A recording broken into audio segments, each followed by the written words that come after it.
At the beginning of the coronavirus pandemic in 2020, people were fighting over toilet paper. Toilet paper? Why? We usually don't fight over toilet paper.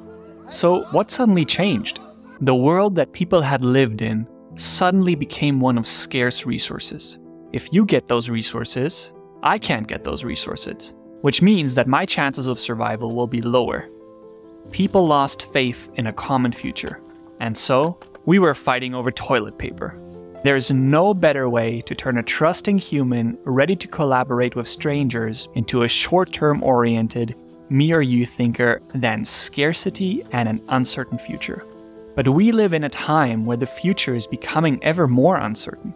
The path that humanity has been walking for the past decades, if not millennia, is no longer viable.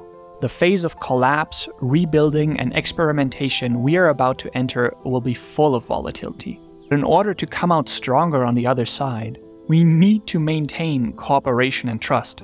Only then will we be able to share results from our explorations, learn from each other, and find a common way forward. So what does that mean in practice? How would we be able to do that?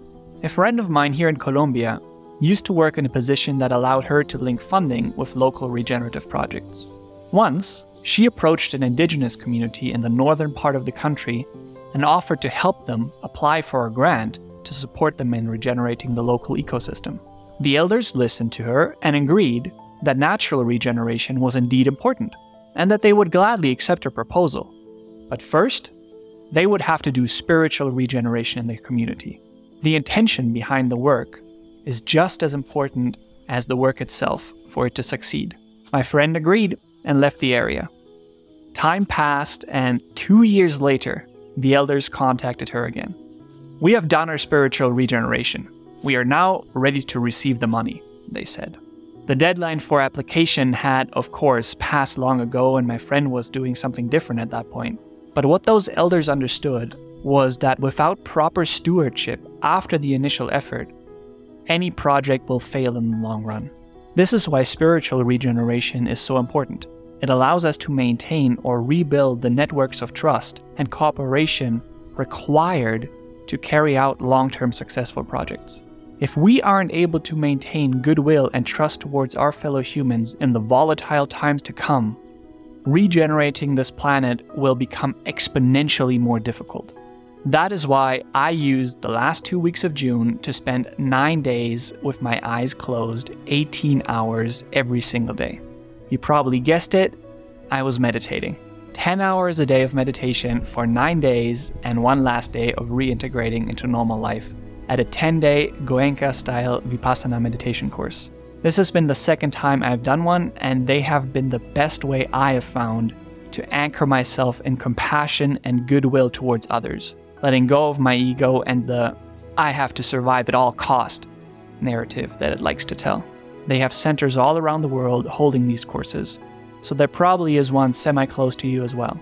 It might sound scary, but I know people that had never meditated before in their life and made it through. So can you. But treat sign up like getting concert tickets. Seats fill up quickly since it's free to participate. Only afterwards will you be permitted to give a donation to give the same opportunity to the next person sitting a course the following month. Of course, 10-day meditation retreats aren't the path for everyone, so if you already have your own practice to strengthen your goodwill and compassion for others, that is great. Keep at it. Pretty much all the sages from the past, from Jesus to Buddha to Kant, have agreed. If we just loved each other and treated each other nicely, the world would be a pretty awesome place. The question always has been, how do we get there? I would say the first step always starts with one individual, who inspires the next and the next and the next. So do you want to be that person in your group? Find a practice to center yourself in trust and goodwill. Meditation has been mine. I recommend you to try it. But whatever path you choose, try in earnest and work hard. The path we walk is not easy. If you want to help others find a technique that suits them, share your experiences in the comments. If you decide to do a 10-day Vipassana course or have already done one, I bet other people would love to hear about your experiences. I'm looking forward to hearing what you have to say. Let's regenerate the Earth.